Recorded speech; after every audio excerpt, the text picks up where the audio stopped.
Gabonaises, Gabonais, mes chers compatriotes, je ne serai heureux que si je sais que le peuple gabonais est heureux.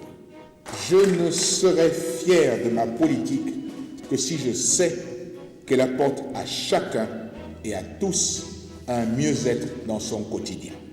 L'heure a désormais sonné de se remettre au travail et de relancer notre économie afin d'apporter un mieux-être perceptible à tous les Gabonais, où qu'ils soient.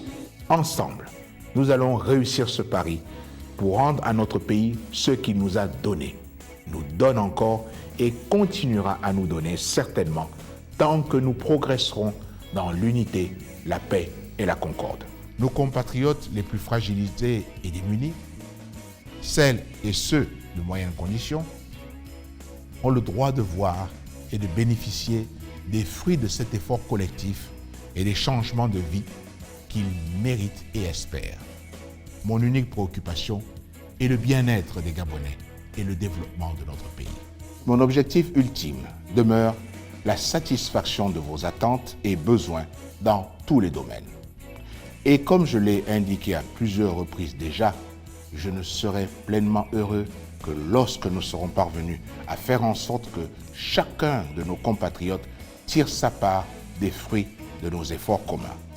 Par ailleurs, nous n'avons pas le droit de continuer à disperser des ressources en subventions diverses, mal orientées, alors que les Gabonais les plus démunis, ceux qui en ont le plus besoin, n'en voient pas l'impact. C'est pour corriger ces dérives que nous avons mis en place le Fonds national d'aide sociale, dont la mission est d'accompagner le gouvernement dans l'élaboration et la mise en œuvre des politiques publiques d'aide sociale. Cette promesse d'un Gabon plus juste, plus solidaire, qui ne laisse aucun de ses enfants sur le bord de la route. Je veux parler de nos familles sans ressources, avec de nombreux enfants. Je veux aussi parler des personnes seules, sans soutien. Je veux parler de nos mères célibataires sans emploi. Je veux également parler de tous nos compatriotes.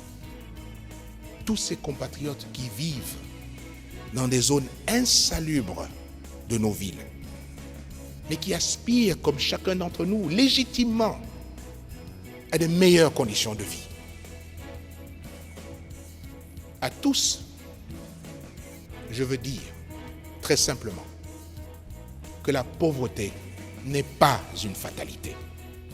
Mes chers compatriotes, je continuerai à m'inscrire dans cette optique de responsabilité, d'écoute, de concertation, de consensus sans cesse recherché, nécessaire à notre avancée, ainsi qu'à la préservation de la paix civile et sociale dont vous êtes des acteurs essentiels. Ma volonté est aussi la préservation de la légalité constitutionnelle qui s'impose à tous dans tout état de droit tel que le nôtre. Il nous faut résister aux tentations du déchirement, aux voies de la division et continuer dans l'unité à bâtir un pays prospère pour tous.